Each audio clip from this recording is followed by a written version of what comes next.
I lived in Liverpool as a child and served Liverpool as a minister and have supported Liverpool as a team for as long as I can remember. It was 30 years ago when Liverpool last won the top flight league title. And this year they are streets ahead of every other team in the Premier League and seem certain to win the league and end the long, long drought.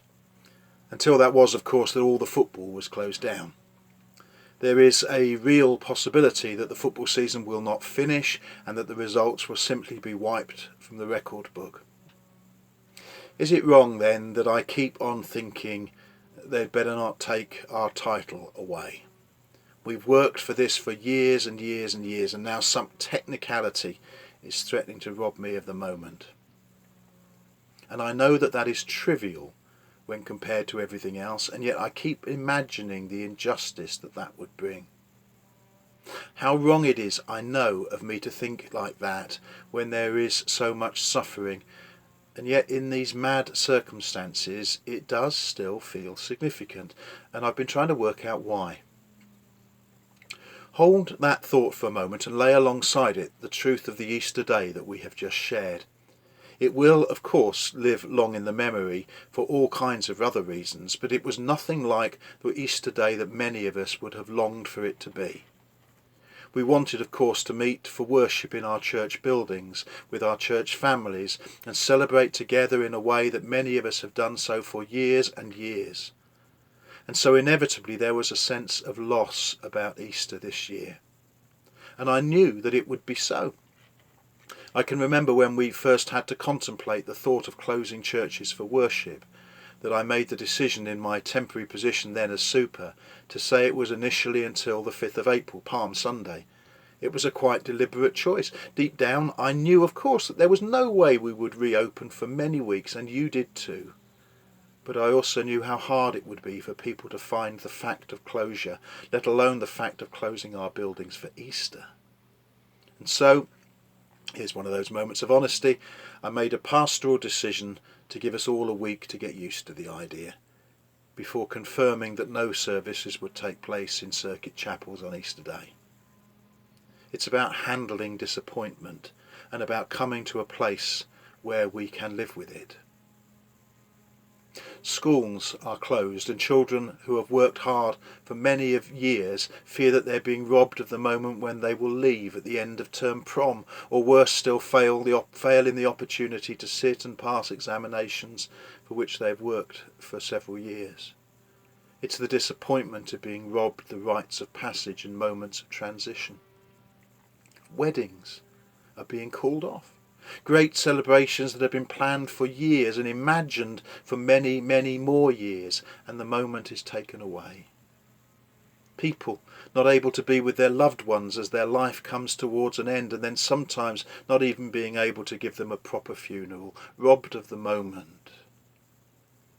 You see, I know that thinking about football seems wrong in these circumstances, but somewhere deep down inside that sense of potential loss is trying to find the tools to grapple with disappointment, and it is actually many of the same tools that we need for us to come to terms with some of those other, much more significant things. We know why decisions have and will be made, and we accept the gravity of the situation in which the world finds itself, and yet the same questions are being asked across the whole spectrum. What do we do with that stuff? Where do we find resolution? How do we begin to come to terms with lost hopes and shattered dreams? Because it is tough when we find our dreams taken away. 18 months or so ago, my granddaughter came into the shed whilst I was watching the end of a special conference from the United Methodist Church in America. Many of you will recall the subject of the conference. That's not for today. But my granddaughter, who was 3 at the time, came into the shed at the moment when my computer screen was filled with people dressed in rainbow clothes who were weeping uncontrollably. Looking at the image, her comment was profound. Look at all those rainbows. They are so, so sad. So what do we do when the shattered rainbows of our hopes are so, so sad? What do we do when our dreams lay broken on the ground? There is a verse in an Old Testament prophecy from Habakkuk that I've always loved. Habakkuk knew a bit about living in the land of disappointment. He had lived through a time of great hope, a time when rainbows of new dreams filled the sky. There had been religious revival, there had been an increased sense of national identity, there had been increased material wealth for people.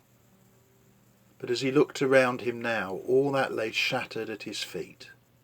The nation faced destruction at the hands of the Babylonian armies, and even the fields that had previously brought prosperity now lay barren in a drought-ridden land. All rainbows, looking so very sad. No crops, no livestock, no hope. So he had to deal with disappointment. And he certainly didn't pretend that everything was all right, and he certainly didn't pretend that none of it mattered. He looked at his land of disappointment, and he looked at it very seriously and straight in the face. He acknowledged the broken rainbows and the shattered dreams, but even within that sense of loss, he tried to trust.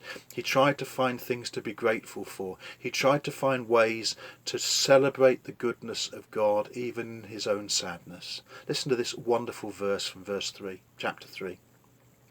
Though the fig tree does not bud, though there are no grapes on the vines, though the olive crops fail and the fields produce no food, though there are no sheep in the pen and no cattle in the stalls, yet I will rejoice in the Lord. I will be joyful in God my Saviour. He chooses to rejoice even in disappointment. So I invite you to bring your disappointments and acknowledge them for what they are, to offer them to God as broken rainbows and shattered dreams. I don't mean the football, because to think like that in these days is crass in the extreme. I realise that. I know that. But you know what? Actually, I'm sorry. I do include the football. Not because of the football, but because of the dream. Because of the hope it represents. And maybe my choosing to rejoice in that tiny disappointment, my conscious decision to look to trust God in the land of disappointment, is to allow him to remind me day after day that you and me together, we will never walk alone. Stay safe, stay home if you can, and stay close to the God who is always close to you. God bless.